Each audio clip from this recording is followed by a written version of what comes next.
What is Mobrium? What are Krista and I up to when we're not hosting this fun podcast? Hear our raw, unedited story of founding a tech company as husband and wife with 5 kids, ages 8 and younger. Hey there, I'm Crista Vance, entrepreneur and operations leader. And I'm Matt Vance, award-winning author and social innovation researcher. We're your hosts of the Culture Profit Podcast. Your place for purposeful company culture strategy. Learn from HR pros, executives, and thought leaders how to prioritize profits by prioritizing people. This episode is sponsored by Mobrium, the best friend of forward-thinking HR leaders, helping you strengthen your employer reputation as a reflection of your real culture. Learn more at mobrium.com. As most of you know, the majority of our episodes are interview style with prestigious guests, typically people leaders, founders, and HR professionals. Back on episode 11, we did a special edition without a guest, just me and Matt, to better introduce ourselves as the hosts. I wish it had been episode 10, but because now we're doing 20. Go ahead, Matt. So today we want to do something similar to that, get to know the host episode from number 11. Some of you may know, in addition to being hosts of the Culture Profit, we're also married. Surprise, no. Yeah, it's me and Krista, husband and wife team, doing everything together in this podcast, but we're also co-founders of a company called Mobrium. You can see, if you're watching on YouTube, you can see we've got the Mobrium shirts on, which is fun. So although the backstory goes further than just the last 18 months since we started this company, we wanted to tell a little bit about what we're up to with Mobrium and give you the full backstory of how we got to where we're at right now. Yeah, so the idea is that every 10 episodes or so, we are going to do an episode together and just kind of give you some progress on how things are going. It's kind of an exciting thing, starting a company. And a lot has happened since our last episode. I had our 5th kid. His name is Zach. He's a cute little baby. He does have some problems like a cleft lip and palate, and he has a deletion of chromosome 1. So it's been a challenge for sure, but he is such a sweetheart and he's been such a joy to have in our family. Also, since then,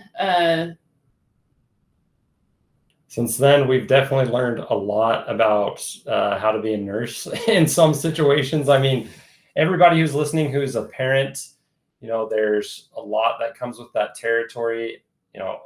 Baby Zach was in the NICU for 12 days, and when he came home, he was still connected to oxygen. He had a feeding tube. He had a monitor that was connected to him 24/7 that would tell us his oxygen levels. And so it was definitely a different situation. Like, you go from just being a normal, mom or dad, and then you have to shove a feeding tube down your baby's nose so that you can feed them. It's quite the experience. So starting our company was a very calculated risk. We planned for this for a long time. Of course, we've planned to have a bigger family, 5 kids, but we didn't plan on Zach having all of these additional needs. So navigating that since his birth has been a learning experience, to say the least. We've seen a lot of miracles, a lot of blessings, so much kindness from our family and friends and everyone around us. And that's definitely been a real part of our experience in our lives right now. So yeah, thanks for sharing that, Krista. Yeah, so we want to just get right into it and tell you guys a little bit about the company that we're starting. It's kind of become, it's a passion for Matt, and it's become a passion of mine. And he really is so knowledgeable in this area, and it's just led to this really cool idea. So Matt, tell us what Mobrium is. So Mobrium strengthens your employer reputation as a reflection of your real culture on sites like Glassdoor, Indeed, Comparably, and InHerSite. The majority of companies that are on these platforms, they don't proactively ask for feedback. They're not asking for reviews. And so ratings actually tend to skew lower than they would be because you have something, and I talk about this in my book, The Review Cycle, the law of self-selecting extremes. So when you don't ask for feedback, you get the polarized extremes. The people that had a way positive or way negative experience are willing to go out of their way to write that review. But as you proactively ask for feedback, you lower the barrier to participate, make it easier, more people share, and you unlock this silent majority of people who are sharing feedback. And from every company I've ever worked with on the consulting side and now on the client side with Mobrium, ratings start going up pretty much immediately. Like I've never seen a company that either stays flat or goes down as a result of proactively asking for reviews. So that's a big part of what we do. But if you think about this, just like nobody wants to buy a 3-star product on Amazon, or you probably don't want to go to a 3-star restaurant, you're probably not going to apply for a job at a 3-star company. And so we're the first company that is dedicated to helping employers have a more true representation of their culture with ratings and reviews. I guess one other thing I would mention is this program, that like the service that Mobrium offers, you're not going to go invest in something unless there's a measurable impact. So we are able to track the impact that our service has as a result of strengthening employer reputation. It increases applicants. Like we've seen application rates go from 20 per job to literally over 100. We see turnover decrease, and simultaneously it's increasing productivity and engagement of employees because they have the chance to be directly involved in culture change by asking and sharing their feedback.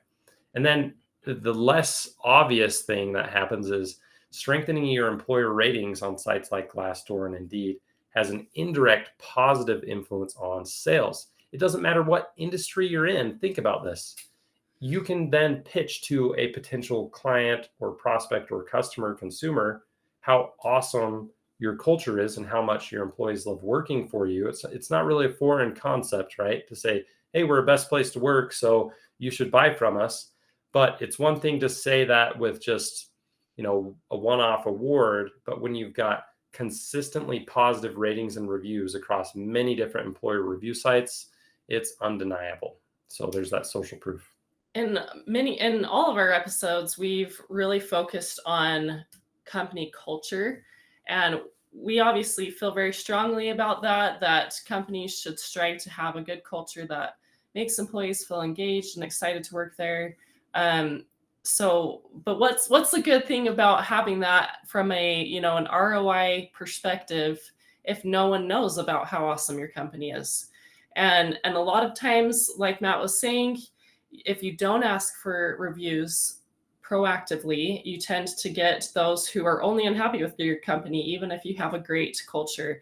And so really what Mobrium is doing is making sure that, hopefully you are a good company. And then from there, letting other people know about that. And your reputation says a lot about you. I love that. And Krista, you're right on. Your reputation is where people are shaping their behaviors, just like, well, I guess let me back up for a sec. I talk to HR leaders all the time. We're interacting with, different HR executives. And sometimes I'll have people say, well, we have a great ENPS, that's Employee Net Promoter Score. We know that our employees love working here, so it doesn't matter what our ratings are on Glassdoor, Indeed, and these other sites. But to that, I would say, well, how is everyone shaping their opinions? They don't have access to see your ENPS score, but they do. Everyone, the public, has access to see your ratings and reviews. I am a big proponent of always prioritizing ratings and reviews above any type of internal metric, because it's those publicly displayed scores that actively shape perceptions. And perception is reality. That term is coined by Lee Atwater. You should go look him up. That's a little tangent, but he's definitely someone that I've admired for a long time. So I'll just briefly tell you, here's the 4 things that Mobrium does. We help automate your review requests. So instead of you as an HR leader sending requests to employees asking for a review, and there being a potential conflict of interest because it's HR asking someone internally, that employee may be concerned, like, are they targeting me? Am I at risk for discrimination or retaliation? I don't know if they've asked other people. They say they did, but did they really? They're going to know that I wrote that review the next day. So now that employee doesn't trust that request for a review and they're not participating. But when we, as that trusted third party, does that in your behalf with co-branded content, so there's trust in place, we've seen that participation goes up, trust goes up, and you get a higher volume of reviews to help strengthen your ratings on a quicker timeline. So that's the first piece. We're collecting your reviews, automating that to save you a lot of time and increase that trust. The next thing is we want to simplify management of all of your reviews. So we consolidate all of your review content from all these different top employer sites into a single inbox so you can see what's coming in chronological order. Reviews, benefit reviews, interview reviews, Q&As. You're not going to miss anything because it's all there. Then we also have some reporting and marketing capabilities to help you learn from the trends across all the sites. Instead of just siloed data from one of these platforms, we're helping you see all of it holistically. And marketing, we want you to find some aggregated stats like total number of 5 stars across all sites or average CEO score across the internet, that sort of thing, instead of just a siloed data set on one platform. Some of the common, I guess, concerns that we get from companies is, well, we're a small team, we have, not a ton of budget, so we're just going to try to manage this on our own, and we'll just focus on Glassdoor, for example, because it's the biggest. Well, you could inadvertently create a problem that's even bigger than doing nothing. What happens is you start asking for reviews on Glassdoor, you get some great progress there, but then you've ignored these other sites and you've created reputation disparity, where you have great ratings over here, low ratings over here, and someone looks at that side by side and goes, like, why are they so great over here? Is this fake, manipulated, or too good to be true? This must be the uncensored, unbiased opinion of the employees on these other sites, and it reinforces trust in the bad ratings and completely erodes trust in the good ratings. So just like you diversify your investments in a financial portfolio to provide stability, you want to diversify your reputation. So our system helps we automate review requests consistently across the top sites, so they're all getting fed with reviews on an ongoing basis. And that you're not even doing any of that, it's all automated. Another thing is, when you're asking for reviews on your own, if you're doing, like, say, a twice a year request to a large amount of employees to write a review, that creates some unnatural review patterns where you've got not much happening on your Glassdoor, and then boom, huge amount of reviews come in, and then it dies back down to nothing. Well, that can be triggered as unnatural review patterns in Glassdoor's algorithms. What we're doing is smoothing that out and asking for reviews on a continuous basis, taking your entire workforce and splitting it up into small chunks, sending those requests so there's always reviews coming in. We've done a calculation. If you're a 500 employee company, you can expect to send about 2,000 emails, 170 hours. It's very time consuming on payroll and on your schedule. So we automate that, saving you all of that time and money. So I guess, Krista, a question for you. Where should companies start if they're like, man, this is overwhelming, I've never even considered employer reputation, like, I don't even know my scores, if our profiles are claimed, like, where do I start? Yeah, I think with everything, it's research, right? And so what we've discovered that's been really helpful for our clients is to start off with a reputation audit, just looking at what they have out there already and what has not been claimed, and what people are already saying about you, and just gathering all that data. And then we have great tips and advice for what to do with that from there. Yeah, so we'll do that for you. All you have to do is go to mobrium.com and schedule a time to meet with us right from the homepage, and you'll get that report completely for free, even if you're not, going to use our service. That's still going to be a super valuable report for you and your team. Yeah, that's really the best place to get started on your employer reputation. So, and now we want to head into a little bit about our story leading up to all of this. So, Matt, where did it all start? So where did Mobrium start? I guess we officially started about 17 months ago, but the story started way back in 2014. I was a senior you were a junior at USU, and I was applying for jobs. I applied for over 50 different jobs, wasn't getting anything, no offers, much like today's marketplace. But I was super frustrated. I mean, I was a student athlete. I ran track at USU. I did 2 internships. I had great grades. I worked hard. So I kind of thought someone would want to hire me, but I was getting nothing. But then finally, after almost a full year of searching through my whole senior year and then a little bit after graduation, I was offered a job at a startup called Maloof. They're now Maloof Companies. They make mattresses, pillows, bed sheets, furniture, all sorts of different products. And at the time, there were about 30, 35 employees. And they offered me a very out of the box job. They said, we want you to manage reviews, Amazon reviews. We need more reviews. We need to respond to reviews. At the time, you could respond publicly to Amazon reviews. You can't do that anymore. But that was it. That was my job description. And I thought, well, this is either my last resort or my destiny. So I'm just gonna take it. Krista was expecting our first child, so there was a lot of pressure for me. And so I just leaned into it, and I found a passion for feedback. Customer feedback is where I started, and managed tons of different reviews. Within a few years, everything had grown, and I was managing over 1,500 product listings across 50 different e-commerce sites with a team of several people, and learned a ton about optimizing customer reviews. Yeah, meanwhile, I was working at Utah State, and I was planning to be a stay-at-home mom with our daughter that was going to be born. And the work that I was doing was project based, and the project was ending that year. And it happened that I was the last woman standing, no men standing either. And what happened is my supervisor came over to me, and she just said, "Do you have any interest in staying on with a different project?" And I was like, "Well, I was planning to stay at home with my daughter and care for her." And she said, "Well, you can just bring her to work with you." And I was like, "Wow, okay, yeah, let's do this." And 4 kids later, so I literally took my kids to work with me, and I was in charge of our in-person training that we did. We usually had 30 professionals come on site to Utah State, and me and my little kids would greet them, and sometimes they would come sit by us at lunch. I was the one who brought all the food and provided all their materials, and it was a crazy experience, but so awesome to be able to bring my kids with me.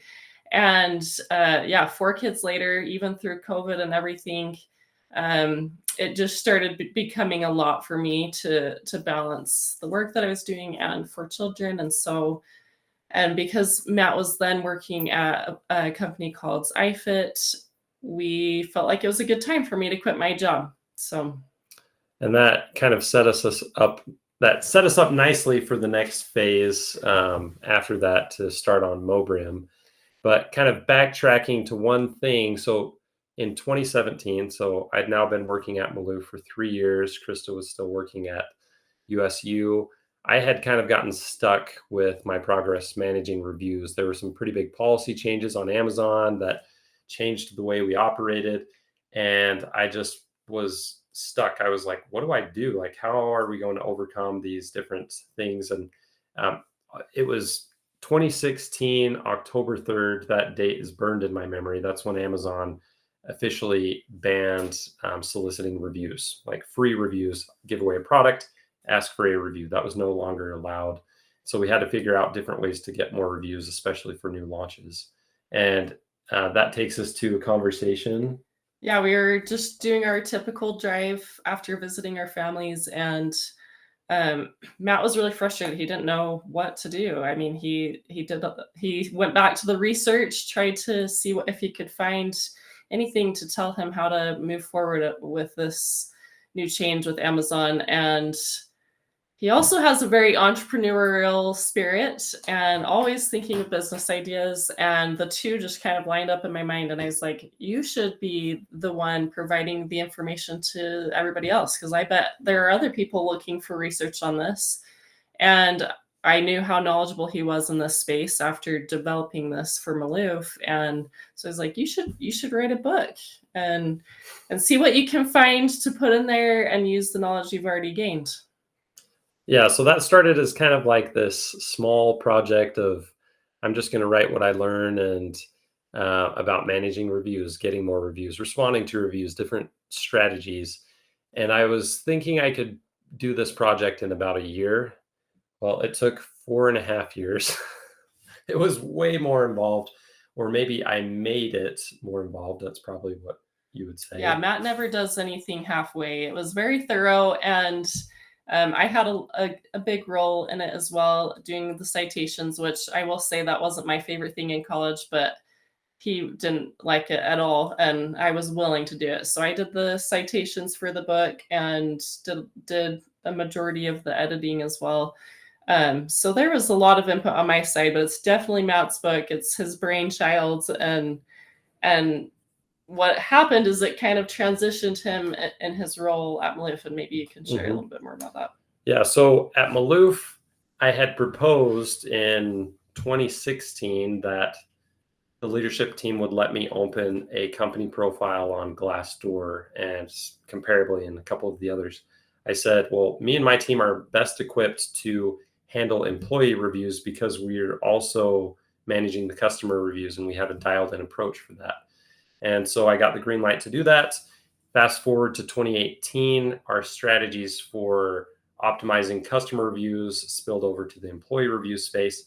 And Maloof ranked number 8 on Glassdoor's list out of over 1.1 million employers in the category at like that year. That's how big the category was. So top 10 in the nation, best place to work.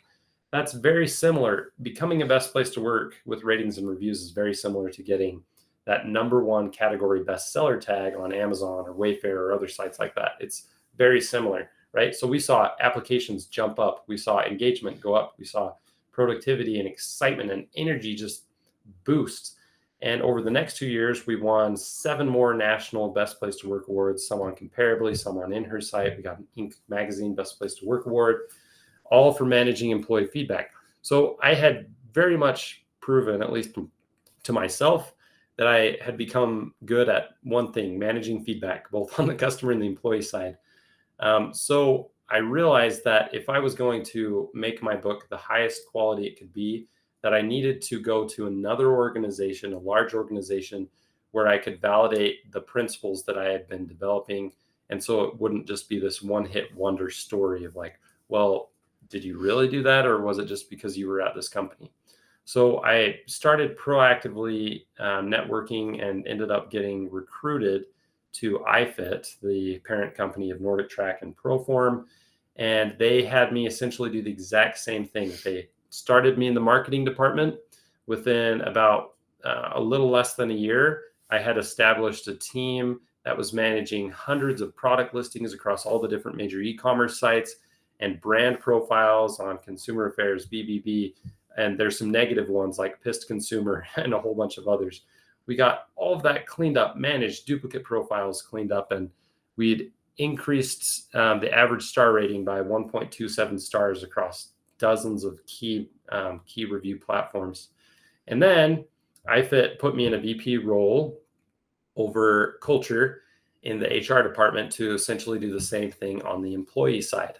In that capacity, we were able to win some Best Place to Work awards on Comparably and In Her Site. We launched an engagement survey, and then that led us to now we're in 2022. The book finally getting finished. It was released July 1st of 2022. And that was kind of the catalyst for leaving and really starting our own company. I could sense that there was some momentum from the book coming out that we didn't want to die, so it could carry us into the next thing. So how was that for you, Krista? Like when I was like, hey, I think I should quit now and we should just build our own company around the principles of the book. Yeah, I mean, I think I was scared a little bit for sure. I mean, I've always wanted to support Matt with whatever ideas he's had. But I think he tends to be more of the dreamer and I'm more of the realistic, boring person or something. No way, you're not boring. But yeah, we had 4 kids at that time, and so it was definitely scary. But whatever Matt sets his mind to, I know it can succeed. And so I also had a lot of trust and faith in whatever he wanted to pursue, which at the time we really did not know where we were going with it, but we took that leap, and we ended up being he ended up being a contractor for a company called reviews.ai, and that was a huge piece to this story. One of my good friends, Julius Karushko, he's a co-founder at reviews.ai, which if you haven't heard of this company and you're in the CPG space, you are missing out. Like, you need to go check out reviews.ai immediately. It's a review intelligence platform where you can collect review data across pretty much every major e-commerce site out there. I'd been a customer of reviews.ai, formerly known as reviewmonitoring.com, all the way back since 2015 when I was at Maloof. And using that platform was key for a lot of the discoveries that I had while researching, writing my book. And then we also used it at iFit in the marketing department to help better improve the way we manage product reviews there as well. So Julius, he actually wrote the foreword for my book, which is pretty cool. If you get a copy of that on Amazon, you can read what he had said. But he had the idea of just, hey, why don't you just work with me and kind of bridge the gap here? We'd love your help on some things as a user of the platform and as an expert in the review space. And that can give you some time to navigate some of the specifics. So it was honestly an opportunity of a lifetime to be able to step away from a 9-to-5 and have a contract role that was able to cover our needs and also be relevant, and have a mentor and a friend to talk through with some different things. So in those first few months after leaving iFit, we had a lot to figure out, but I at least knew one thing, which was the hole in the market that we were targeting. So as I researched, like my book, when I was writing my book, I indexed over 1,000 content pieces from over 50 different review management companies. And through that process, I realized there were some sub areas, some sub industries within the review management or reputation space, companies that helped with product reviews, syndication, local retail, companies that helped you increase your reputation on sites like Google and TripAdvisor and Facebook. But I found a glaring hole. There was not a single review management provider that helped with employer reputation, with those employee review sites like Glassdoor, Indeed, and the rest. And because my passion literally intersects with reputation and company culture, I just felt like this was where we were destined to go, to apply the methodology of the review cycle to helping employers streamline and strengthen their employer reputation. So that's what we knew, but we didn't have a lot. We didn't have the website. We didn't have a company name, or like, there were so many details. So like, how did we get our company name, Krista? Tell us that one. Well, we did a lot of brainstorming, but we really wanted a fanciful name. So a combination of a couple different words that creates a new word. And so we came up with Mobrium because I was like, well, what is this company going to do for other companies? And the main couple words that came to mind was momentum and equilibrium, because what every company needs is some momentum, some reviews to get them to a better place. And then you hit that prime star rating and cadence of feedback to reach an equilibrium. Because a lot of people think, well, you want to always improve, and that is so true. But in the review worlds, you can't get above 5 stars, and you actually don't want to even get to 5 stars. And so that's where we came up with Mobrium, because it's Mo for momentum and Brium is equilibrium. And we stick to that. Those 2 words really do exemplify what we're trying to do. So, and honestly, after so many different names, it was Krista's idea that was the winner, just like the book was her idea. All the good ideas come from her, and then I get to work on it. Well, we work on a lot of things together. We do separate our work. Krista does a lot of the operations and finance, and I do the sales, marketing, and kind of the methodology stuff. So lots of different things. Another question for you, Krista, and I know we're kind of getting close to the end here, but what has it been like founding a tech company while being a mom of 5 kids? It's been exciting and crazy for sure.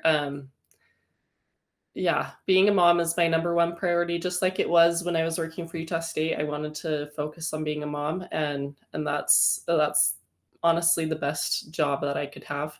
But I love being able to have kind of a creative outlet and also be able to keep some of my skills sharp and help my husband with what he's excited about.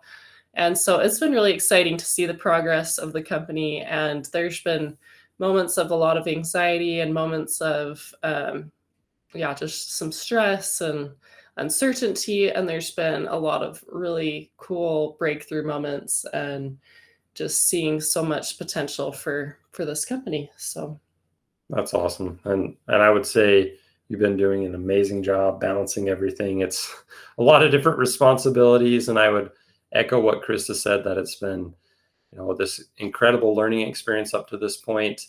Very exciting, some amazing breakthroughs, but man, there's been some hard things as well. Like when, our first customer signed up within, I think, 1 month of us getting the actual platform and website turned on. And then it was months before anyone else signed up, before we got that second customer. And holy cow, that was really hard. I was like feeling the pressure, like, man, can we do this? Like, am I failing my family? Was this just all for nothing? Like, we've spared no amount of effort, energy, or passion to get this thing off the ground. But then when I got customer 2, then it was 3 and 4, like pretty much right off the bat in a batch. And we've got lots in the pipeline. We're figuring out how to effectively market and continue to get new contacts. So it's starting to get really exciting, which is fun.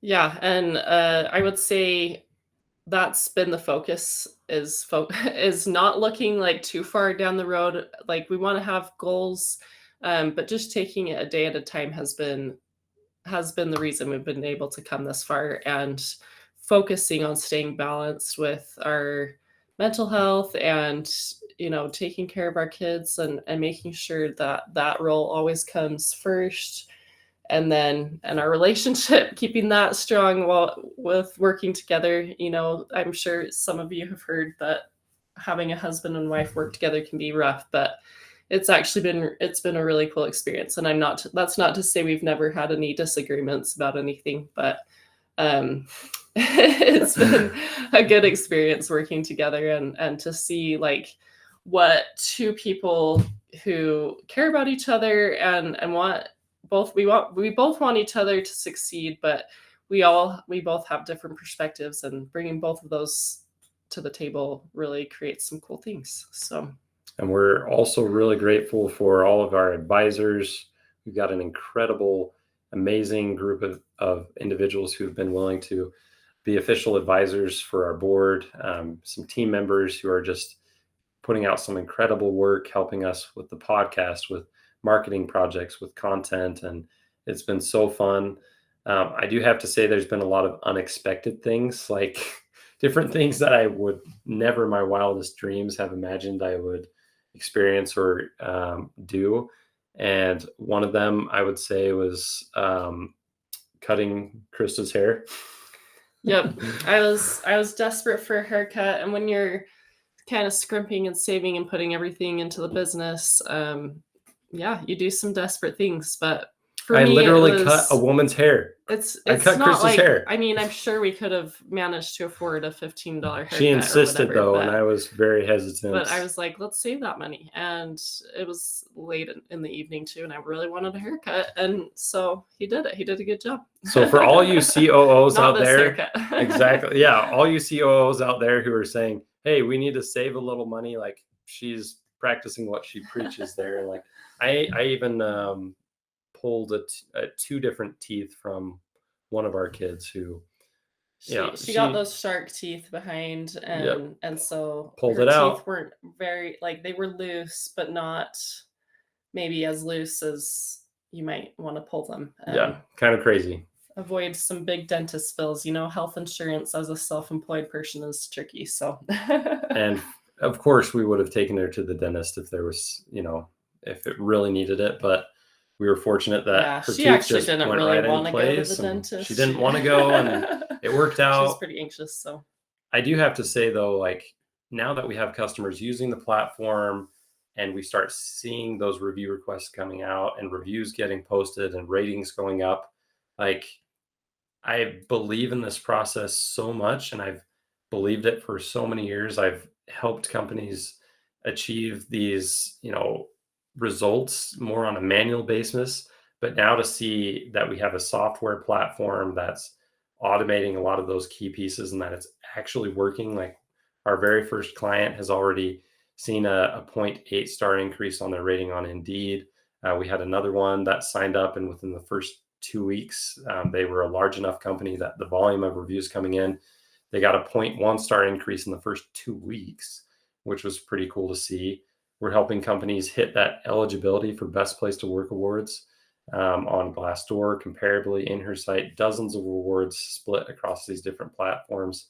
It's super exciting, super rewarding, and man, it's such an honor and a privilege to have this opportunity to try to build something, and it's starting to take, and it's we're getting that momentum, that traction, and we are very excited to meet our next clients and do everything in our power to help you succeed and be your partners with all things expert knowledge, with ratings, reviews, and spilling over to company culture as well. It's a lot of fun. I thought you were going to say you're so excited to hit our equilibrium, because you Our said equilibrium. we're getting that momentum. We're building our momentum. To get to our equilibrium, Mobrium. It is fun. Our kids, sometimes they like to cheer Mobrium, which is kind of fun. And we got them all matching Mobrium shirts. So we went and got ice cream one night, and it was a Mobrium ice cream night, which was pretty fun. So it's been cool to have the family, all of our kids, see what we're doing and be involved in little ways. Like our oldest daughter came and she put the inserts in each copy of the review cycle for me, and just, small things. She's like a little saleswoman to her friends at school. She tells them about Mobrium and tells them to tell their parents and stuff. So we're training them right. So if anyone at her elementary school happens to work in HR, let us know. But thanks for listening, guys. We appreciate you being here with us on this journey. We've got exciting things coming up, both for the podcast, some really incredible people that are going to be joining us in some of the next episodes, and some really fun things on the Mobrium side as well. We've got some conferences we're going to, platform enhancements. We're going to be launching what's called the Mobrium Academy. It's a 4-part training series where you can actually earn a professional certificate for employer reputation, which is a very specific component of HR and employer branding. So if you're not following us on LinkedIn, go check out Mobrium, and you can stay up to date with what we're doing there. So, yep. Stay tuned, and thanks so much for your guys' support. Thanks, everyone. We'll see you next time. Thanks for tuning in to the Culture Profit Podcast, and for being a part of our journey to prove that putting people first is best for business. Today's episode was sponsored by Mobrium. Want to get more employee reviews and streamline your employer reputation? Visit Mobrium.com. Now go find one way to prioritize your people and watch your profits grow.